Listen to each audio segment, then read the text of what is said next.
power. It is one of the oldest obsessions of humanity. From the earliest tribes to the grandest empires. From kings and emperors to presidents and CEOs, power has been the currency that defines destiny. But power is not just about armies, wealth, or laws. It is fundamentally about psychology. Power exists because people believe in it, fear it, or are manipulated by it. It is about perception, strategy, and the human mind. This is why the works of Machiavelli, the Renaissance political thinker, Sun Tzu, the ancient Chinese strategist, remain timeless. They lived in different eras, spoke different languages, and faced different realities. But both studied the same central truth: how to understand and control human behavior in order to win. While Machiavelli is often remembered as the cold realist, who taught rulers to be feared rather than loved, Sun Tzu is remembered as the wise general who emphasized patience, intelligence, and indirect strategy. One represents politics and statecraft. The other represents war and military leadership. Yet together, they form two sides of the same coin, the psychology of power. Why should we study power at all? Some people find it distasteful. Power sounds corrupt, manipulative, or even evil. But the truth is, power surrounds us, shapes governments, businesses, and even personal relationships. Understanding power is not about becoming a dictator. It is about being aware of how others try to influence us, and how we can protect or empower ourselves. Machiavelli and Sun Tzu never wrote self-help books in the modern sense. But their works, The Prince and The Art of War, are today found on the shelves of politicians, business leaders, athletes, and even motivational speakers. Their advice is not just about politics or war, it is about strategy in life. Machiavelli shows us the raw, sometimes brutal truths about human nature.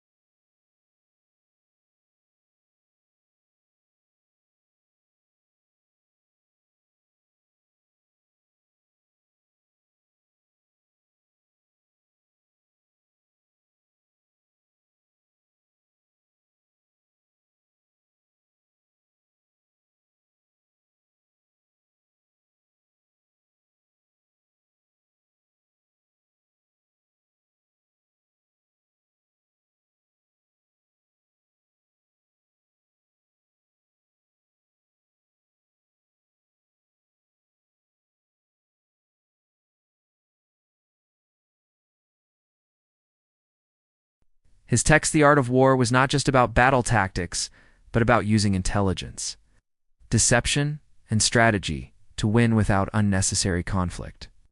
He asked, how can you achieve victory with minimal cost and suffering? Despite differences in culture and context, both thinkers were obsessed with the same issue: how to understand human behavior to gain and hold power. The key to both Machiavelli and Sun Tzu is psychology. Neither man believed that brute force alone could secure lasting dominance. Armies may conquer cities, but they cannot conquer the human heart without strategy. Machiavelli studied fear, loyalty, and ambition. He asked, do people prefer a kind ruler or a strong one? Why do they betray? How can a leader manipulate appearances to seem virtuous while being ruthless inside? Sun Tzu studied discipline, deception, and timing.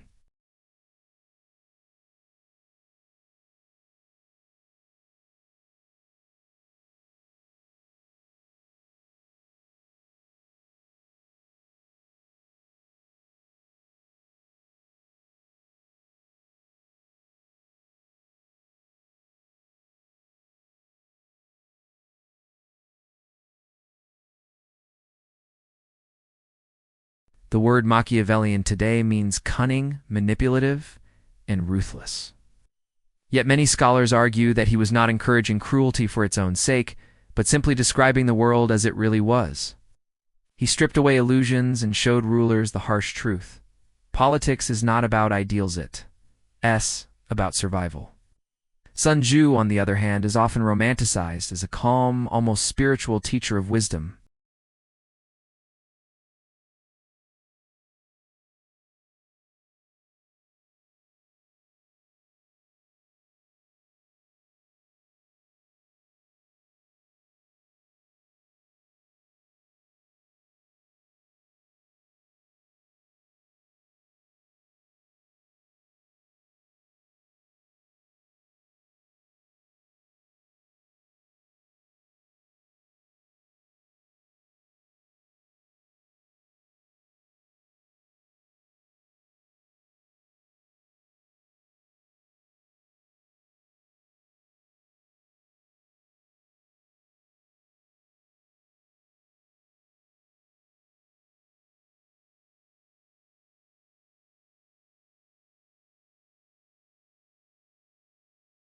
Today, in a world of politics, business, media, and even personal ambition, their lessons remain just as relevant.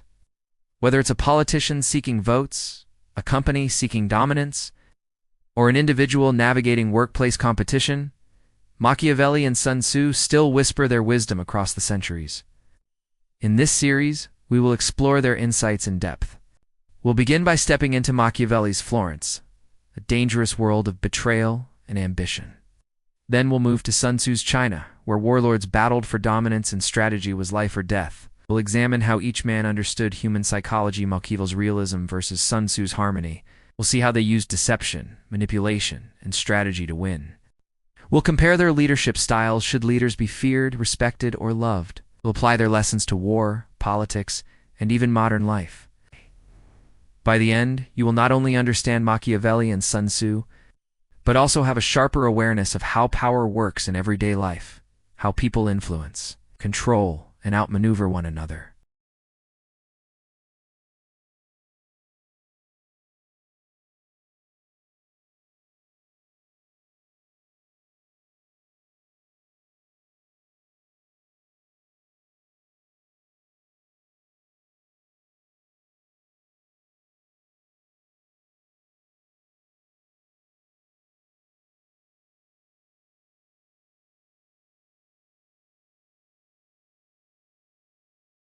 When we read The Prince today, it can feel shocking, almost brutal in its advice. Machiavelli tells rulers to be cunning, to lie when necessary, to use cruelty strategically, and to focus on power above morality. To modern ears, it sounds ruthless. But to understand Machiavelli, we must first understand the world he lived in. Florence in the late 15th and early 16th century was not the romantic city of art and beauty we imagine today. Was a battlefield of politics. Behind the paintings of Leonardo da Vinci and the sculptures of Michelangelo stood a society where betrayal, assassinations, invasions, and corruption were everyday realities. Machiavelli's world was one of chaos, and it shaped everything he wrote. Unlike powerful nations such as France or Spain, Italy in Machiavelli's time was not united. Instead, it was a patchwork of small city-states. Florence, Venice, Milan, Naples, the Papal States, each competing for dominance. They formed alliances one day and betrayed each other the next. Foreign powers loomed constantly. France and Spain both invaded Italy multiple times, turning it into a chessboard for their ambitions. Armies marched across the peninsula, leaving destruction in their wake. For ordinary people, this meant instability, uncertainty, and fear. For leaders, it meant survival depended not on ideals, but on cunning strategy. This was the world Machiavelli entered as a young man working for the Florentine Republic. Machiavelli, 1469 to 1527, was not just a writer, he was a diplomat, a man in the middle of political storms. From 1498 to 1512, he served the Florentine Republic, traveling across Europe on diplomatic missions. He met kings, popes, generals, and mercenaries. He negotiated alliances, observed wars, and studied how rulers gained and lost power. One of his key lessons came from observing Cesare Borgia, a ruthless son of Pope Alexander VI.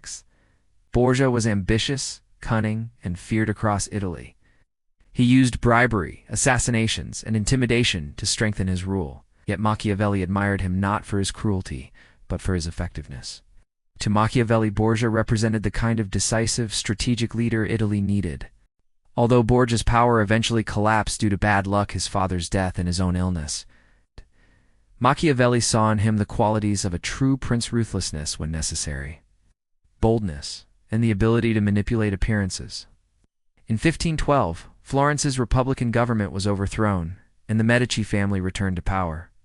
Machiavelli, once a respected diplomat, was dismissed, imprisoned, and even tortured under suspicion of conspiracy.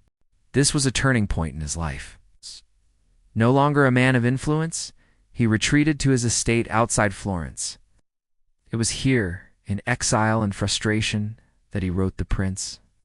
Far from being a detached academic text, The Prince was a desperate work-a-handbook intended to impress the Medici rulers and possibly earn him a position back in government. But it was also brutally honest. Unlike other philosophers who wrote about ideal states, Machiavelli wrote about the real world he had witnessed: corrupt, violent, and treacherous. What Machiavelli saw convinced him of certain truths about politics and human nature. People are unreliable. They may love you one day, but turn against you the next.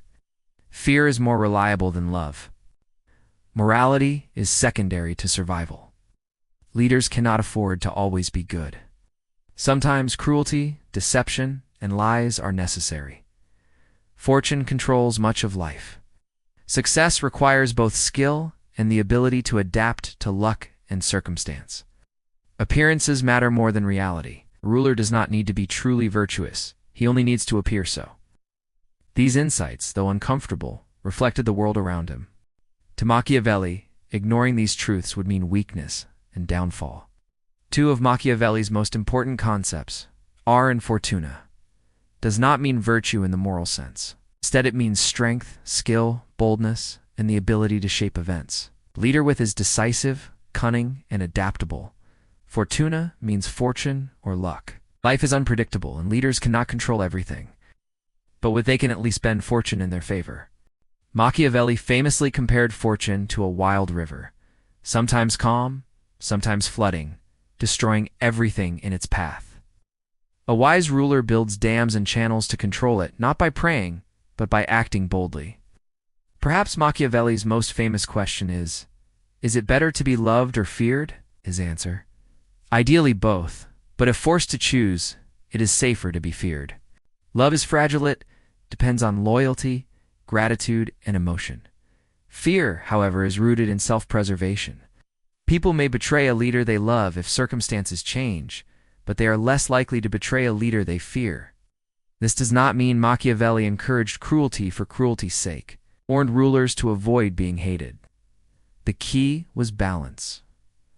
A ruler should inspire fear through strength and discipline, but not cross into hatred through unnecessary violence. Machiavelli also used animal metaphors to describe leadership. A prince, he said, must be both a lion and a fox. As a lion, he must be strong, bold, and feared.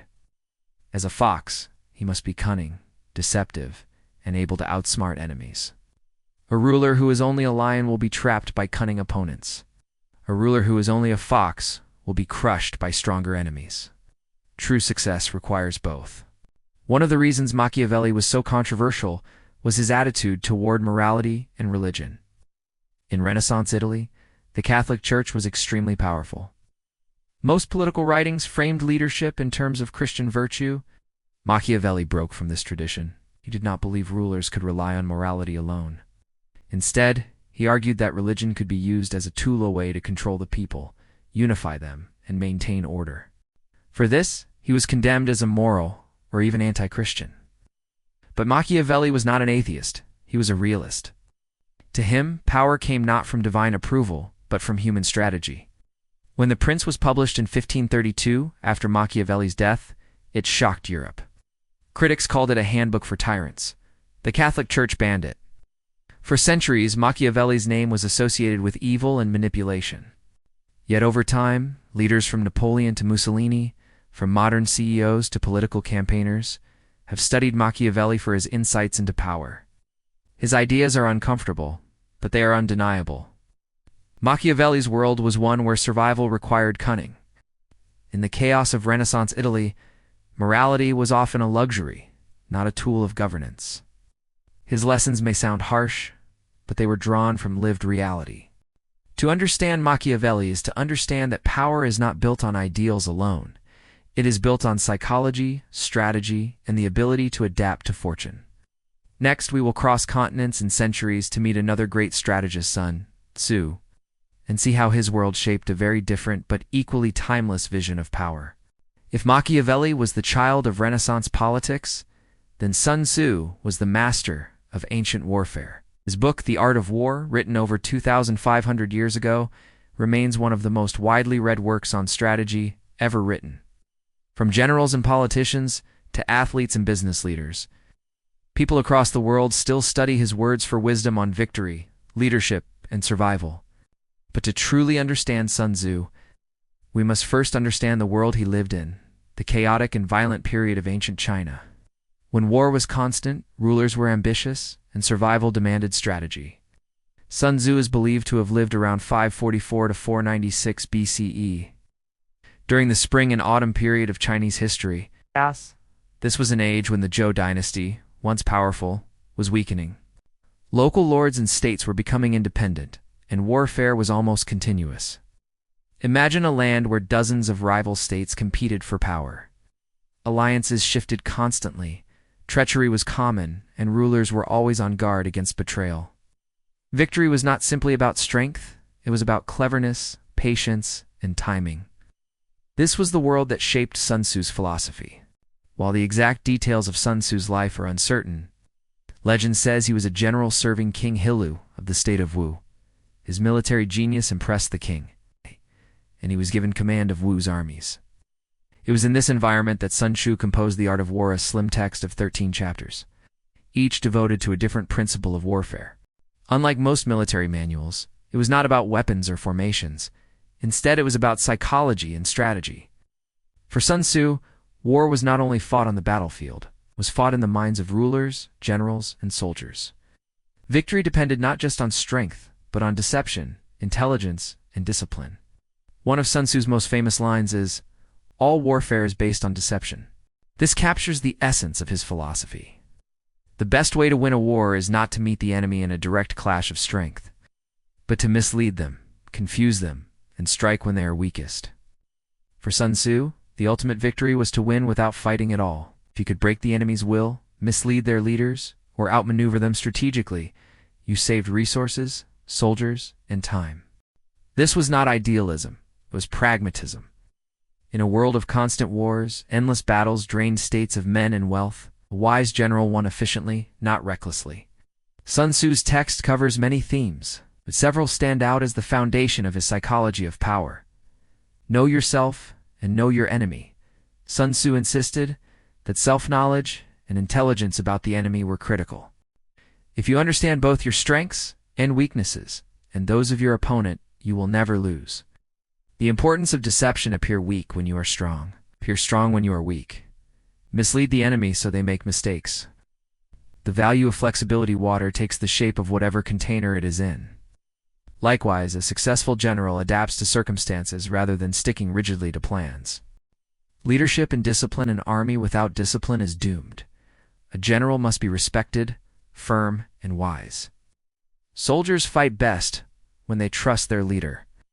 Winning without fighting: the highest form of strategy is to subdue the enemy without battle through alliances, diplomacy, deception, or psychological pressure.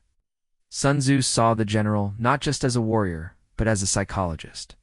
The general's task was to manage morale, inspire confidence, and maintain unity. He warned against reckless anger, arrogance, or overconfidence. A general must be calm, rational, and adaptable. The real battlefield was the mind. For example, if the enemy is hot-tempered, irritate them. If they are cautious, lure them into overconfidence. If they are united, sow division.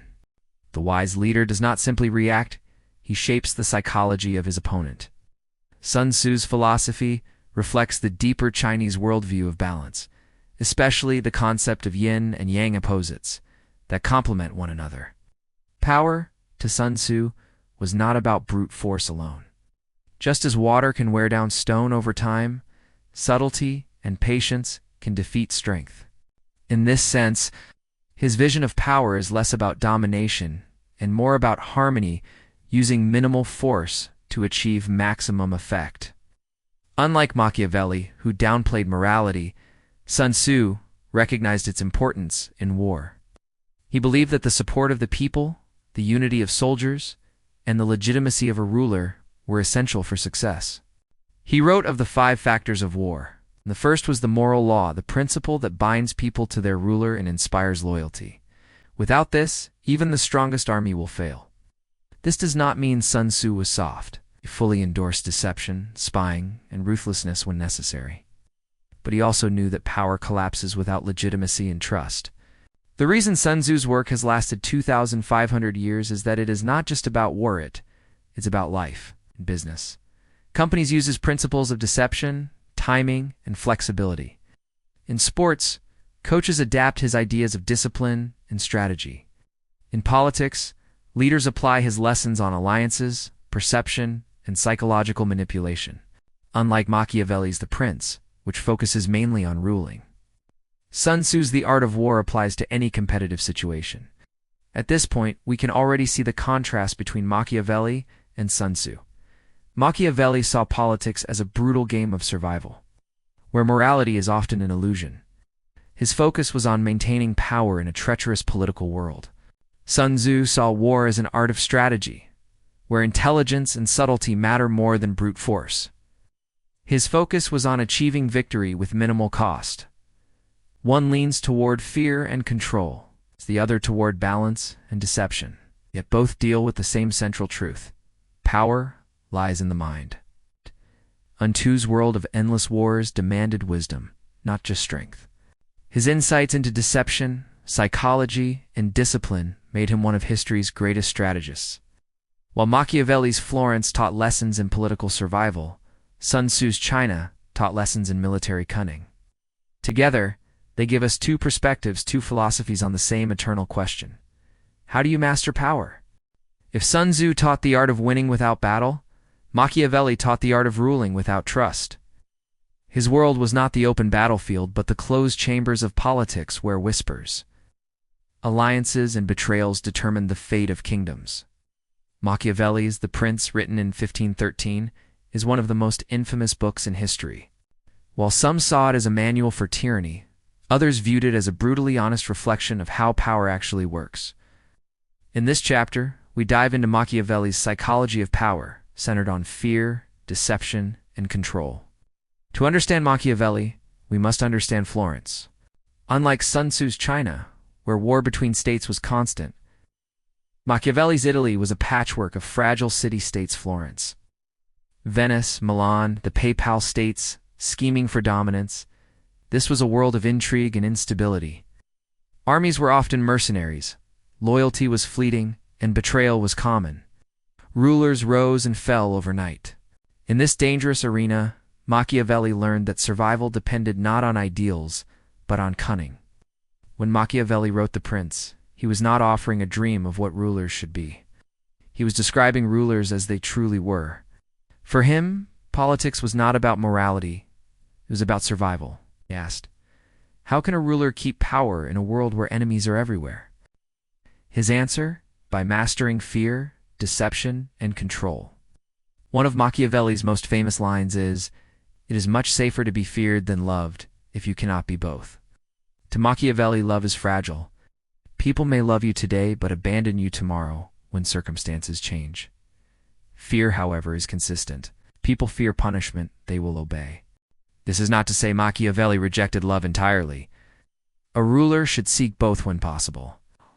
But if forced to choose, fear is the stronger foundation for power. Machiavelli believed that rulers must appear virtuous, merciful, honest, religious, while in reality, they may act with cruelty or dishonesty when necessary. He wrote, "Everyone sees what you appear to be, few know what you really are." This was one of his key insights. Perception matters more than truth. A ruler's reputation is as important as his actions.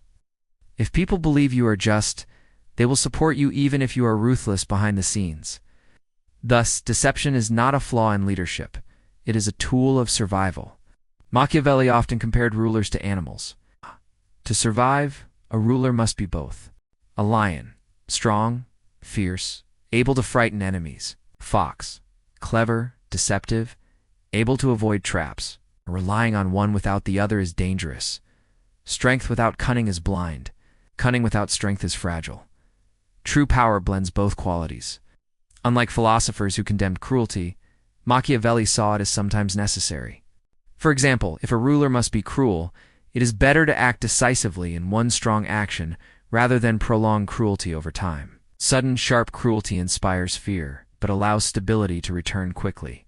Ongoing cruelty breeds hatred. Thus, cruelty, in Machiavelli's eyes, could be well used if it maintained stability and prevented greater chaos. Machiavelli also wrestled with the idea of fortune, chance, luck. He believed fortune controls half of our lives, but the other half is within our power. A wise ruler prepares for fortune's changes like a river that floods unexpectedly, washing away unprepared villages. To Machiavelli, a successful leader is not passive. He must be bold, decisive, and willing to seize opportunities. In his words, "Fortune favors the bold." While Machiavelli himself was skeptical of religion, he understood its political power. Religion could unite people, inspire loyalty, and give legitimacy to rulers. For him, faith was not necessarily about truth. It was about utility. A wise ruler uses religion to strengthen authority, whether or not he personally believes in it. Machiavelli understood that people are driven by self-interest. They support rulers as long as their own needs are met. If a ruler threatens their wealth or honor, they will turn against him. Thus, the ruler must keep people dependent on him. Maintain order through law and punishment. Avoid being hated at all costs. Hatred, more than anything else, destroys rulers. Fear may control people, but hatred motivates them to overthrow you. What makes Machiavelli unique is his realism. Where other thinkers wrote about how rulers should behave morally, Machiavelli described how they must behave to survive. He stripped politics of illusions. For him, the truth was simple. Rulers who cling to ideals will be crushed by those who use cunning. This realism shocked his contemporaries, but it also made the prince timeless. When we compare Machiavelli's psychology of power to Sun Tzu's, differences emerge. Sun Tzu emphasized deception as a path to avoid battle. Machiavelli emphasized deception as a path to control subjects. Sun Tzu saw power in harmony and balance. Machiavelli saw power in manipulation and fear. Sun Tzu respected the moral bond between ruler and people. Machiavelli cared only for results. And yet, they shared one truth. Appearances matter more than reality. Whether on the battlefield or in the palace, power depends on controlling perception. Machiavelli forces us to confront an uncomfortable truth. Human beings are not naturally loyal, virtuous, or just. They are selfish, fearful, and unreliable. Thus, the ruler must master psychology. By controlling fear, shaping appearances, and using cruelty when necessary, he secures stability. This is why Machiavelli is still read today. His words may be dark, but they expose the raw mechanics of power that still govern politics, business, and leadership. Machiavelli's psychology of power is not for the faint of heart. It demands ruthlessness, cunning, and cold realism. Unlike Sun Tzu, who sought efficiency and harmony, Machiavelli sought survival at all costs. In the next chapter, we will put these two minds side by side, the fox and the dragon, to see how their strategies align and diverge. If Machiavelli was the cold analyst of palace intrigues, Sun Tzu was the sage of the battlefield. His work, The Art of War, written over 2,500 years ago, remains one of the most influential texts, not just on military conflict, but on strategy, leadership, and human psychology. Where Machiavelli's worldview was harsh, rooted in fear and control, Sun Tzu's was subtle, rooted in balance, foresight, and harmony. Sun Tzu lived during the Warring States period of China 5th century BCE, an age where rival kingdoms fought endlessly for dominance. Unlike Machiavelli's Florence of fragile diplomacy and betrayal, Sun Tzu's environment was one of constant large-scale warfare. But Sun Tzu was not merely a commander, he was a philosopher of power. For him, the battlefield was not only physical but also psychological. Wars were won not by brute force alone, but by strategy and the manipulation of perception. One of Sun Tzu's most famous teachings is, "The supreme art of war is to subdue the enemy without fighting." This principle reveals Sun Tzu's psychology of power. The best victory is not one drenched in blood, but one achieved before swords clash. To destroy an enemy's plans, to divide their alliances, to break their will, that is the highest form of mastery. Unlike Machiavelli, who embraced fear and cruelty, Sun Tzu sought efficiency and preservation. War was necessary, but it was also costly. Therefore, the wise leader wins with minimal destruction. If Machiavelli emphasized appearances, Sun Tzu emphasized deception as the heart of strategy. He wrote, "All warfare is based on deception." This did not mean lying for its own sake. It meant creating illusions, appearing weak when strong, strong when weak, near when far, far when near. Deception forces the enemy to act on false assumptions, making them vulnerable before battle begins. For Sun Tzu, deception is not immoral, it is intelligent. It saves lives by preventing direct conflict. At the core of Sun Tzu's philosophy is the idea of balance. Just as nature seeks harmony, so must leaders. He constantly referred to yin and yang, forces strength and weakness, movement and stillness, clarity and obscurity. A wise general does not simply attack blindly. He studies the terrain, the timing, and the morale of both his troops and the enemy. He adapts like water, flowing into the weakest cracks of the opponent's defense. In war, the way is to avoid what is strong and strike at what is weak. This reflects his understanding of human psychology. No one is invincible. Every enemy has a weakness, and the strategist must patiently find it. For Sun Tzu, leadership was not about instilling fear, but about earning respect. Great general commands loyalty, not through cruelty, but through wisdom and fairness. He wrote, "Treat your men as you would your own beloved sons, and they will follow you into the deepest valley." This stands in stark contrast to Machiavelli's preference for fear. Sun Tzu believed that soldiers who feel valued and respected fight with greater strength than those driven by terror. Thus, his psychology of power emphasized trust, discipline, and shared purpose. For Sun Tzu, leadership was not about instilling fear, but about earning respect. A great general commands loyalty not through cruelty but through wisdom and fairness. He wrote, "Treat your men as you would your own beloved sons, and they will follow you into the deepest valley." This stands in stark contrast to Machiavelli's preference for fear. Sun Tzu believed that soldiers who feel valued and respected fight with greater strength than those driven by terror. Thus, his psychology of power emphasized trust, discipline, and shared purpose. Sun Tzu identified 5 constant factors that determined victory. The Wei Tao, unity of purpose between ruler, army, and people. Heaven, understanding of timing, seasons, and favorable conditions. Earth, mastery of terrain, distances, and obstacles. The commander, virtue, wisdom, and discipline of the leader. Method and discipline. Organization, logistics, and structure of the army. Together, these factors reflect his belief that power is not random, it is the outcome of preparation, harmony, and foresight. One of Sun Tzu's most powerful metaphors is water. He urged leaders to be like water, flexible, adaptable, and relentless. Water shapes its course according to the ground. The soldier works out his victory in relation to the foe he is facing. This philosophy applies beyond war, to politics, business, and life itself. Victory belongs to those who adapt, not to those who cling rigidly to fixed plans. Sun Tzu also stressed efficiency. Every battle consumes resources, men, supplies, energy. Therefore, prolonged war weakens both sides. His psychology of power was deeply pragmatic. Strike quickly, exploit weaknesses, avoid battles that cost more than they gain. In contrast to Machiavelli's acceptance of cruelty, Sun Tzu's efficiency shows a concern for sustainability. For him, reckless use of power was foolish, not strong. Above all, Sun Tzu believed that the real battlefield is the mind. A wise leader seeks to undermine the enemy's confidence, alliances, and morale. If the enemy doubts himself, he is already half defeated. Thus, Sun Tzu's psychology of power is rooted in mental manipulation, breaking the will to fight before physical battle occurs. It's unlike Machiavelli, who often dismissed the love of the people as fragile. Sun Tzu valued harmony between rulers and their subjects. He recognized that no ruler could wage war without the support of the people. This emphasis on unity reflected Confucian values of order and stability. Power was not just the ruler's possession.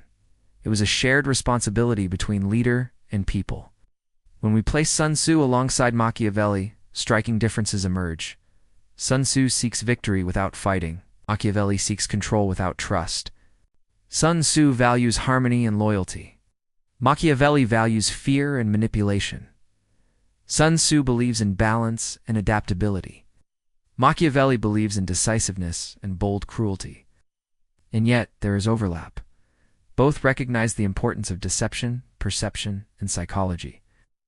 The difference lies in how they used these tools: Sun Tzu for balance, Machiavelli for survival. Why is the art of war still studied today in boardrooms, schools, and political offices? Because Sun Tzu did not write merely about battles, he wrote about human behavior, uncertainty, and leadership. His teachings remind us that power is not about brute force, but about wisdom, timing, and foresight. A strategist wins not by crushing the enemy, but by shaping reality so that victory comes naturally. Sun Tzu's psychology of power is the mirror image of Machiavelli's, where Machiavelli reveals the dark necessities of rule. Sun Tzu reveals the elegance of strategy. Both are realists, but Sun Tzu's realism is rooted in harmony and efficiency, not fear and control. Power is never exercised in a vacuum. A ruler or general must understand the nature of the people they govern or command. To Machiavelli and Sun Tzu, human beings are both the source of strength and the root of danger. Their psychology of power rests on one central question: what can we expect from people? By comparing their views, we uncover the foundations of their strategies. Machiavelli approached human beings with suspicion, while Sun Tzu approached them with respect for their potential. Machiavelli's vision of humanity is often described as pessimistic. He did not believe people were naturally virtuous, loyal, or trustworthy. Instead, he saw them as self-interested, fickle, and easily manipulated. In The Prince, he writes, "Men are ungrateful, fickle, false, cowardly, covetous, and as long as you succeed, they are yours entirely. They will offer you their blood, property, life, and children. But when the need is far distant, but when it approaches, they revolt." For Machiavelli, this was not cynicism, it was realism. To trust people blindly was to invite disaster. People are loyal when convenient, disloyal when it benefits them. They are motivated more by fear of punishment than by gratitude. They admire strength but despise weakness. Thus, rulers must build systems of control that assume betrayal is always possible. Sun Tzu's vision was different. While he acknowledged the flaws of human beings, he emphasized their strengths when properly guided. He wrote, "Treat your men as you would your own beloved sons, and they will follow you into the deepest valley." For Sun Tzu, soldiers are not tools to be controlled by fear, but human beings who respond to respect, fairness, and clear leadership. People are capable of loyalty and discipline when treated justly. Morale is the decisive factor in battle. Unity between ruler, army, and people is the foundation of victory. Where Machiavelli saw selfishness, Sun Tzu saw potential.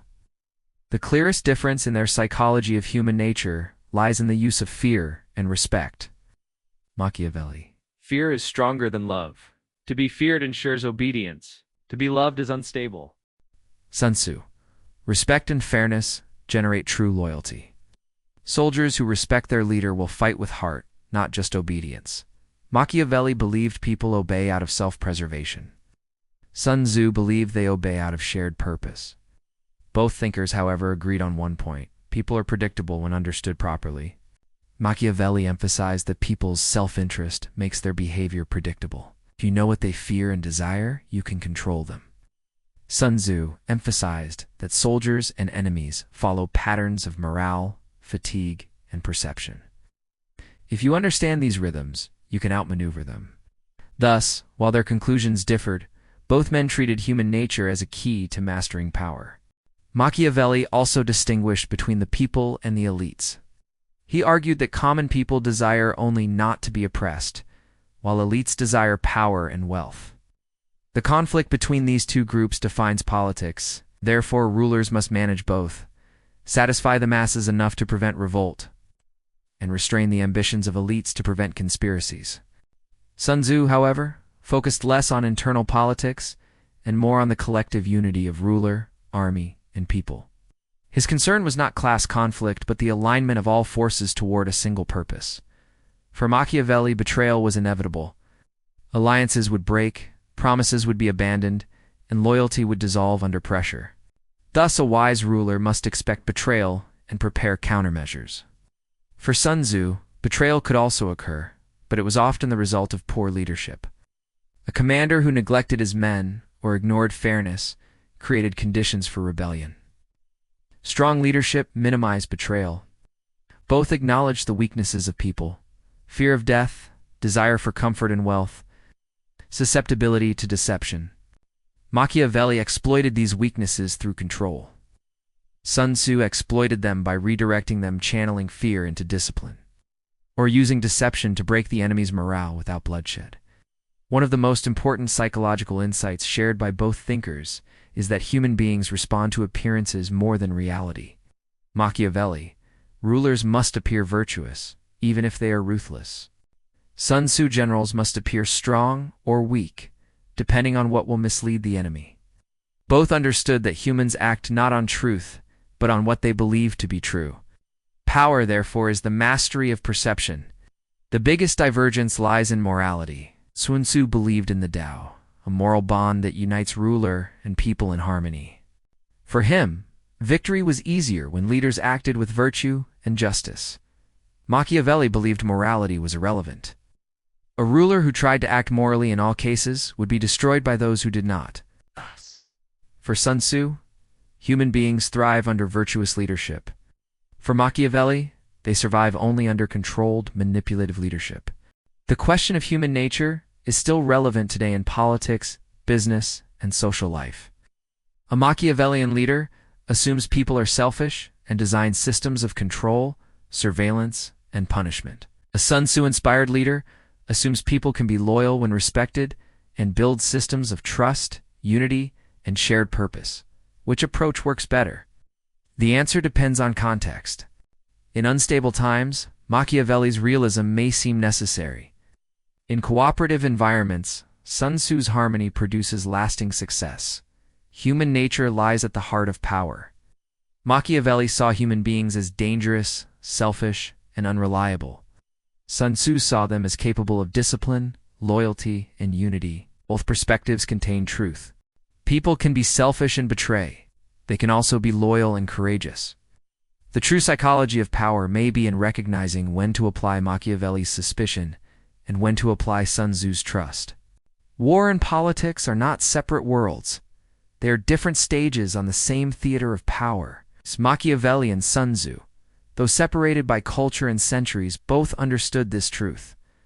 Conflict is ultimately psychological. Armies clash, rulers decree, but beneath the surface, it is the mind, the morale, the fears, the ambitions, and the perceptions of people that decides victory or defeat.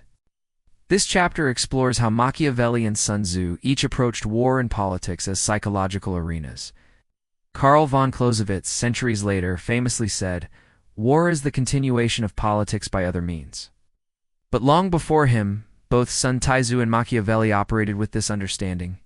For Sun Tzu, war was not an isolated event, but part of a broader political strategy. Military action was only justified if it secured long-term stability and advantage. For Machiavelli, politics was a constant war, though not always fought with swords. Instead, it was waged through alliances, betrayals, intimidation, and manipulation. In both visions, the battlefield of the mind was more important than the battlefield of weapons. Sun Tzu treated war as a science of control. Victory was not about annihilation, but about shaping the battlefield so the enemy could no longer resist. Psychology of soldiers: morale, discipline, and trust in the commander. Psychology of the enemy: confusion, fear, overconfidence. Psychology of rulers: patience, foresight, avoidance of reckless pride. His philosophy aimed to minimize chaos through strategy. If war was inevitable, it should be swift, efficient, and decisive. In the midst of chaos, there is also opportunity. For Sun Tzu, chaos was not destruction, but a tool, something a clever leader could manipulate to his advantage. Machiavelli saw politics as permanent conflict. Even in peace, rulers faced enemies from rival elites to angry mobs, from foreign powers to scheming advisors. In his eyes, politics is war without open bloodshed. Alliances are temporary weapons. Peace is fragile, often only a pause before the next struggle. Unlike Sun Tzu, who sought harmony, Machiavelli assumed conflict was the natural state of human affairs. Power was never secure. It had to be constantly defended through cunning and fear. Despite their differences, both Sun Tzu and Machiavelli placed deception at the heart of conflict. Sun Tzu.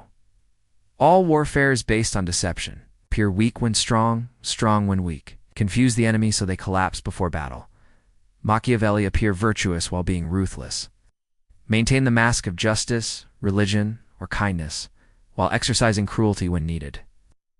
For both thinkers, deception was not dishonorable, it was smart psychology. The mind, not the sword, was the first battlefield. Fear plays a different but central role in their thinking. Machiavelli. Fear is the foundation of political power. People obey because they fear punishment more than they value loyalty.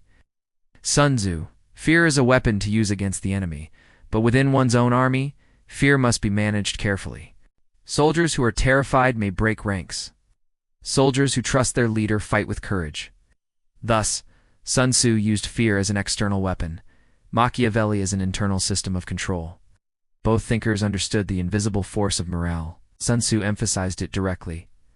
The general's duty is to keep his army disciplined, fed, and motivated. Machiavelli recognized it indirectly. Rulers must avoid being hated, because hatred destroys morale among subjects and soldiers alike. They understood that wars are lost not only on the battlefield, but in the hearts of men. Sun Tzu and Machiavelli both urged leaders to be careful with resources. Sun Tzu, prolonged war exhausts armies and weakens states. The wise general wins quickly or not at all. Machiavelli. Mercenaries are dangerous. They fight for money, not loyalty. A wise ruler builds his own citizen army to avoid financial and political ruin. Both highlight a deep psychological truth. When people feel overburdened or exploited, they turn against their leaders. Conflict must be sustainable, or it will consume its master. For Sun Tzu, a battle tested a general's wisdom, timing, and adaptability. Victory came to those who studied terrain, weather, and human psychology. For Machiavelli, political conflict tested a ruler's cunning, boldness, and ruthlessness. The weak were overthrown while the decisive endured. Though different in tone, both insisted. Leaders cannot rely on chance. They must seize control of events, or events will control them. At its core, both philosophies understood war and politics as wars of perception. Sun Tzu, convince the enemy he is weak when he is strong. Shape his view of reality until he acts foolishly. Machiavelli, convince the people you are virtuous, even if you are not. Shape their perception of you until they obey. Weapons may win battles, but perception wins wars. The psychology of war and politics still applies today. In politics, campaigns rely on perception. Fear and loyalty, the very tools Machiavelli emphasized. In business, companies use Sun Tzu's strategies of deception and adaptation to outmaneuver competitors. In global affairs, nations manage both hard power military and soft power perception. Culture, diplomacy, still live in a world where the mind is the ultimate battlefield. Machiavelli saw politics as endless war. Sun Tzu saw war as part of politics. Both treated conflict as psychological, shaped by fear, deception, and perception. The difference lies in their goals. Sun Tzu sought to end war quickly, minimizing destruction. Machiavelli sought to survive in politics, even if it meant endless struggle. Together they remind us that power is not simply force, it is the mastery of the human mind in times of chaos. Whenever we talk about power, a deeper question always emerges. Is power ever truly moral? For Sun Tzu and Machiavelli, power was not primarily a question of right or wrong. It was a matter of survival and effectiveness. Yet both were aware that morality shaped the psychology of rulers, soldiers, and citizens. This chapter explores how each thinker dealt with ethics and morality, and how both revealed the dark side of power. Machiavelli is often accused of being amoral, even evil, but his writings show a subtler truth. He believed morality is a luxury rulers cannot always afford. Justice versus survival. A ruler who always acts justly will eventually be destroyed by those who do not. The lion and the fox. Leaders must sometimes be strong like a lion and cunning like a fox. Virtues that are not always moral. Fear over love. Morality suggests rulers should be loved, but Machiavelli insists fear is more reliable. For him, morality was conditional valuable only when it strengthened power. When morality weakened survival, it had to be discarded. In contrast, Sun Tzu gave morality a more central role in strategy. One of his 5 essential factors for war is the moral law, the alignment of ruler, army, and people under a shared purpose. But his morality is not about universal justice. It is about unity and harmony. A ruler loses legitimacy when his people no longer trust him. Soldiers fight best when they believe their cause is just and their leader is honorable. War without morality risks rebellion and collapse. For Sun Tzu, morality was less about good or evil and more about maintaining cohesion. Machiavelli understood that rulers often needed to do things that ordinary morality condemned: assassination of rivals, betrayal of allies, use of propaganda and lies, exploitation of religion for political control. He never celebrated cruelty for its own sake, but he accepted it as inevitable. To him, the true immorality was weakness, because weakness endangered the state. This is the dark side of Machiavelli's psychology, the idea that morality is expendable when survival is at stake. Though gentler in tone, Sun Tzu's ideas also reveal a dark undercurrent. Deception as a virtue. His entire system of strategy relies on lying to the enemy. Manipulation of perception. Winning without fighting often means breaking trust, misleading, and tricking others. Sacrificing the few for the many. His focus on harmony may sound noble, but it justifies sacrificing individuals to preserve the collective. Thus, even in Sun Tzu's philosophy, morality is secondary to victory. We can summarize their moral psychology. Machiavelli. Fear is ethical, if it preserves order. Sun Tzu, harmony is ethical if it preserves unity. Neither placed absolute faith in moral principles. Instead, both saw morality as a tool of leadership. Their insights raise questions still debated today. Should leaders lie to protect their nations? Is it moral to use fear to maintain social order? Can deception ever be justified if it prevents war? From politics to business, leaders today face the same dilemmas. The psychology of power is inseparable from its dark side. Both thinkers also understood why people accept to even support immoral leaders. People crave security more than justice. Machiavelli. People prefer harmony, even if it requires manipulation. Sun Tzu. This reveals a deep truth. Morality often bends under the weight of fear, safety, and unity. Ultimately, the dark side of power reflects something within human nature itself. We admire strength even when it is cruel. We forgive lies when they protect us. We justify violence when it secures peace. Machiavelli and Sun Tzu did not invent this paradox, they simply described it. Machiavelli stripped morality from politics to reveal its harsh reality. Rulers survive through fear and cunning.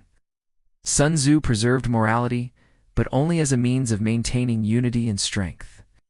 Both approaches remind us the psychology of power is never innocent.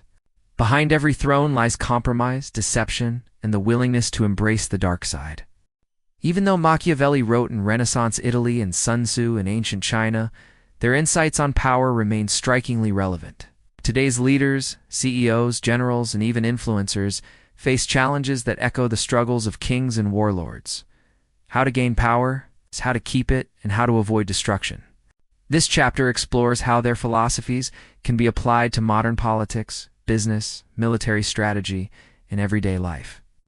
Politics as a game of perception in today's media age. Perception often matters more than reality. Machiavelli warned rulers to appear virtuous, even if they were not. Modern politicians carefully craft public images, Twitter posts, speeches, photo ops, all echoing Machiavelli's warning. Image is survival.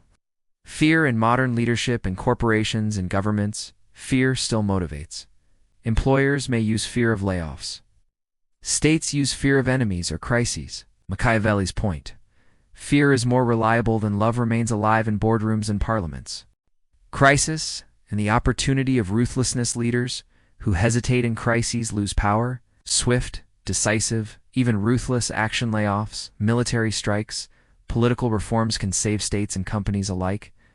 The value of intelligence. Sun Tzu emphasized spies and information. Today, intelligence is data, surveillance, market research, polling, analytics.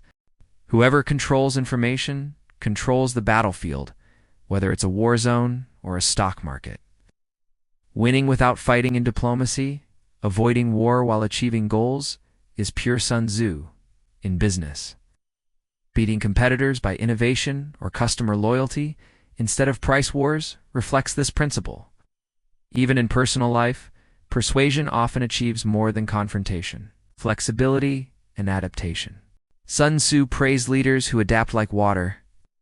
In modern times, companies that innovate, Amazon, Tesla, Apple, embody this principle. Nations that resist adaptation collapse. Machiavelli, ruthless CEOs who prioritize profit over loyalty. Firings, aggressive takeovers, hostile acquisitions. Sun Tzu, visionary leaders who build unity in culture. They win by motivating employees, not just controlling them. Many of today's most successful companies combine both ruthless strategy with harmonious branding.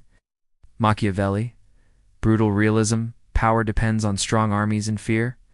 Sun Tzu, smart war, cyber warfare, psychological operations, propaganda, fighting without fighting. The Russia-Ukraine conflict, the US-China rivalry, and global cyber wars all reflect the ongoing clash of these two approaches. Even ordinary people apply Machiavelli and Sun Tzu without realizing it. Machiavelli. Students compete for grades by undercutting rivals, or workers compete for promotions through politics. Sun Tzu. Negotiating with charm, avoiding fights, using persuasion instead of conflict. Their ideas remind us, power is everywhere, not just in palaces and battlefields. The greatest modern leaders use a blend. Machiavelli's realism, knowing when to be tough, when to instill fear. Sun Tzu's harmony, building loyalty, adapting to change. The psychology of modern power demands this balance. Too much Machiavelli and leaders become tyrants. Too much Sun Tzu and leaders appear weak. Neither thinker foresaw the internet, social media, or nuclear weapons, yet their principles apply. Propaganda is now Twitter campaigns. Spies are now hackers. Fear is now global terrorism. Harmony is now brand loyalty. Machiavelli and Sun Tzu remind us that technology changes tools, but not human psychology. Modern life, from politics to business to personal relationships, is still shaped by the insights of these two giants. Machiavelli's lessons on perception, fear, and ruthlessness meet Sun Tzu's wisdom on intelligence, flexibility, and harmony. Together, they provide a timeless guide to the psychology of power in a world that is changed in tools, but not in essence. Empires rise and fall, technologies evolve, societies transform, but the psychology of power remains constant.